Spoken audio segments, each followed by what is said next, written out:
Basicamente, existem 4 maneiras prováveis para a nossa vindoura morte, sendo elas: morte súbita, a mais difícil de todas, sendo cada vez mais rara de acontecer devido a diversos fatores, com a medicina tendo papel principal. Doenças terminais atacam geralmente pessoas jovens, vitimando apenas 1 em cada 10 pessoas acima dos 80 anos de idade. Falha de órgãos. Devido ao prolongamento da expectativa de vida, esse é um fator que está se agravando a cada ano que passa, deixando pessoas presas a máquinas enquanto aguardam em filas de transplante até seu último momento. Fragilidade, o mais comum dos 4. Em praticamente 60% dos casos, o indivíduo passa o último ou últimos anos de sua vida, infelizmente, com variadas dificuldades físicas que se agravam até o fim.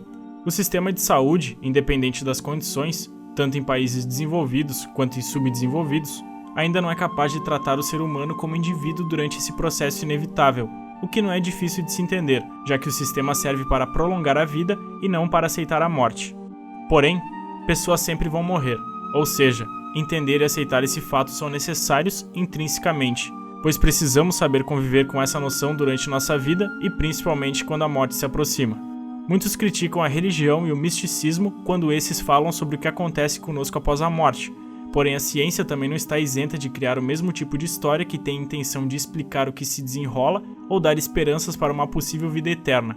Dentre as narrativas mais comuns estão Elixir da Longa Vida, mais comumente atribuído aos alquimistas europeus, mas encontrado sob diversos outros nomes nas mais variadas culturas e mitologias espalhadas pelo mundo, como o Santo Graal, a Fonte da Juventude, a Ambrosia dos deuses gregos e assim por diante. Dentro da ciência, podemos encontrar táticas para o impedimento do envelhecimento através da engenharia genética, utilização de células-tronco, implementação da nanotecnologia, enfim, apenas uma extensão da promessa do Elixir, obviamente com embasamento em estudos de caso, mas com o mesmo princípio de imortalidade.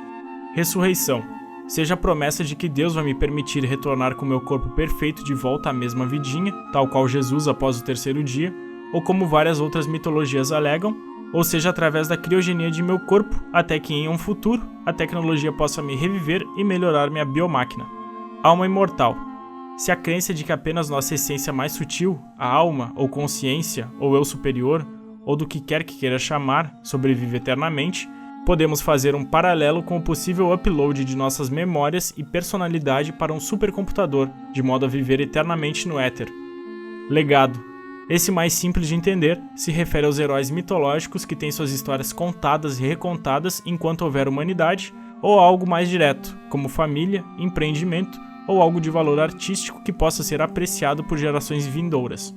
O fato final e indiscutível é que todos, cedo ou tarde, vamos deixar de ser, já que toda energia uma hora torna-se outra coisa para então cessar por completo após inúmeras mudanças e transferências. Acho prudente sempre nos lembrarmos de que mesmo nos tornando íntimos com a morte, nunca presenciaremos a nossa própria morte, pois como diria Ludwig Wittgenstein, a morte não é um acontecimento da vida, a morte não pode ser vivida. Caso se compreenda por eternidade não uma duração temporal infinita, mas a intemporalidade, quem vive no presente é quem vive eternamente. A nossa vida é tanto mais sem fim, quanto mais o nosso campo de visão não tem limites.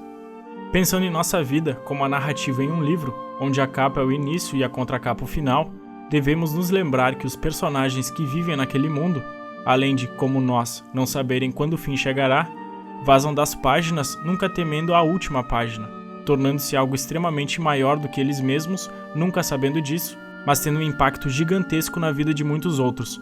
Por isso vivam a vida de um herói, transformem o presente nisso que ele é, uma dádiva. Façam os projetos que querem fazer, terminem as tarefas que precisam terminar, aprendam que o segredo se encontra em saber como morrer e quando a hora chegar aceitar e regozijar todas as vitórias e principalmente os maravilhosos fracassos de uma vida muito bem aproveitada.